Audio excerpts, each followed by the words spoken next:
Hello viewers, welcome to Salmon Central interview number 2. Today I'm with Mr. Chris Chisholm, a close friend of mine, a salmon angler extraordinaire, a world traveler chasing Atlantic salmon. I've got a couple of questions for Chris this morning. Good morning, by the way. Good morning. Cheers. Cheers. It's just coffee. He's also my wingman. Too early to have a beverage. You're a member of ARA and have been for a long time, and you're also part of our Halifax dinner committee for our biennial dinner, which unfortunately due to COVID we had to cancel again once this year. We will be running that dinner next October, the first Saturday after Thanksgiving, and we hope to see our viewers and frequent supporters back again for a wonderful evening of salmon talk and silent auction, live auction items. A couple of things, Chris, when we get started here. You fished all over Atlantic Canada for salmon. I have. Can you tell me some of your experiences? Sure. I've been lucky enough to have a passion and an income to support the passion, at least over the last 20 years, to chase fish in all provinces. With the exception of Prince Edward Island, I've caught salmon pretty much everywhere in Atlantic Canada and Newfoundland and Labrador. Great trips, great people you meet, and it's just been a lifetime pursuit. If there's one place in particular that you frequent that's special to you, where would that be? Oh, that's a good question. Every place has its own beauty, and the people are unique. The landscapes are unique. The fish are unique. The Gaspé area, the Restigouche, the Grand Cascapedia are just stunning streams. The Bonaventure has beautiful water. The rivers out on the tip of the Gaspé Peninsula are stunning. But a few places are more beautiful than the Margaree River in Nova Scotia. Tremendous, and I agree with you. Many of our viewers may know you have a twin brother, identical twin brother. Curiously enough, you guys are salmon seekers in tandem. We are. You also fish with your dad and your uncle. Mm-hmm. Give me a story about a family fishing trip, or perhaps how you and your brother Craig started fishing back in the early years. Sure. Dad was a businessman in Halifax, and I remember being, both my brother and I remember being, I think we were about 8 years old, and Dad was invited to fish the Miramichi River for Atlantic salmon, and it was a business trip. And I remember my mother being quite enthusiastic that Dad got invited, and it was impressed on my brother and I from that early age that salmon fishing was important.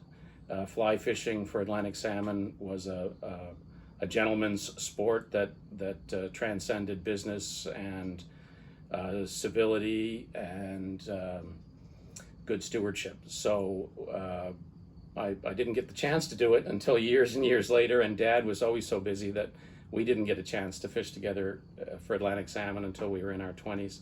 But it was a gift that Dad took Craig and I on upon completion of post-secondary studies, and we fished in Labrador on the Eagle River. And I made friendships that I still have to this day. So it was a great trip, and by that time I'd cast a few lines. Yeah, wonderfully said, and it makes me warm and fuzzy all over just hearing that. Mm-hmm. Recently you built a camp on the West River Antigonish, Yes. And you've managed to acquire some land surrounding that. I know it's been a great source of pride to you and your family, and a great refuge to you. Can you tell me a bit about what the West River means to you, and furthermore, this home away from home? Sure. Of course, you are aware my wife is from Antigonish, Nova Scotia, and in my early days, before there was a spouse in my life, or even a significant other, we would travel to the Margaree and stop on our way to get a coffee and drive behind the mall to see people fishing. And I thought, what's this little stream?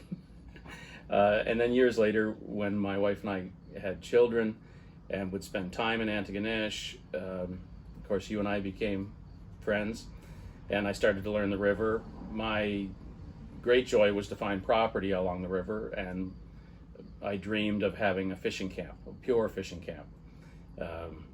It got away a little bit, mainly because of the rules and regulations on building, and so it's more of a second home, but we still refer to it as our fishing camp. And we've left the majority of the property untouched, and we recently acquired an additional parcel that will also remain untouched to give the river a pure wild section.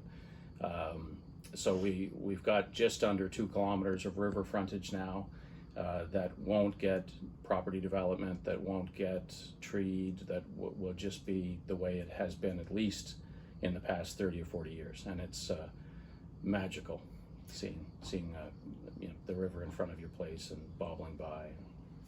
I tip my cap to you, Chris, just that stewardship of the land and allowing, the river to take its natural course, and creating riparian areas that allow for good husbandry and stewardship of really a terrific fall salmon river is something I encourage all viewers to take a lesson from Chris in the way he manages his property that impacts streamside, aquatic creatures, fish, and all of those that inhabit areas that are near the river. Yeah. One of the other things I wanted to talk about is when you and I chat about things in our future, we chat about adventures of fishing places we haven't gone. Any ideas, any thoughts about where you'd like to go that you haven't been? Sure. Obviously, Europe comes into my mind, because I did wet a line when I was a young man. Recently married by 4 days, actually. My wife had arranged for me to fish on the Dee when we were on our honeymoon in Scotland. And when I was back in Scotland 2 years ago, I did bless myself on numerous famous salmon streams, but I didn't wet a line because I had my family with me. I would love to go and take a dedicated trip and fish in either Scotland or Sweden or Norway, and just and see some different countryside. That would be about and of course the Moisey's on my list as well. Yes, the Moisey is on my list. This past summer, you and I had the privilege of spending a couple of weeks on the Restigouche, which turned out to be a really epic adventure for me, because I stayed on and went to the Gaspé for another 2 weeks. Tell me a couple of things about your memories of 2 weeks on the Restigouche. Yeah, well, it is a great memory, and it will remain a great memory for a while. I never thought I'd be tired from a salmon fishing trip, but especially where you're not fishing 14-hour days, you're fishing a split day, but getting up in the morning every day for the better part of 2 weeks and knowing your car's not moving, that the only effort on your brain besides a little bit of camaraderie was literally what fly are you going to try this morning? Should I pack an extra cigar in my bag? It was a wonderful experience, and we're so fortunate to be able to say that we were on a major salmon stream for not just a week but 2 weeks almost straight, with great company and relatively good fishing. The fishing was not bad. It was great. Well, I couldn't agree with you more. It certainly was memorable, and I look back at it fondly, and as the years grow on, I'm sure we'll look back at it even more fondly. Yeah. As we close here, Chris, I'm wondering if there's something that you'd like to tell the viewers that perhaps they don't know about you. Oh, there's not much that's hidden, outside of the fact that I'm a family man and a businessman. I like to fish, and fishing has driven many of my significant decisions in my life.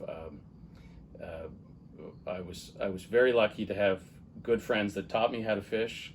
a good high school friend that taught me how to tie flies at the age of 17. I caught my very first Atlantic salmon in 1988 on a fly I tied, and I still have the original license from that trip. It was in September of 1988, and that was after 3 years of flogging the river at the wrong time, at the wrong spots, without knowing anything. So everybody pays their dues, right? And even though it seems simple for someone like yourself or myself that's been at it for a long time, you know, you've seen it. You can always get in fits. That first fish is not so easy. No, it isn't. And it's a great pastime. Terrific. Thanks very much, Chris. I'd like to remind our viewers to check out the new ARA website. Dave McNeil will be sending out a weekly newsletter during salmon season as we wait for the rains to descend on Cape Breton and Kanish and Pictou County. I thank you for your time, and Chris, particularly thank you for your time here at Salmon Central. Thank you and all the good work you guys do at ARA. Terrific.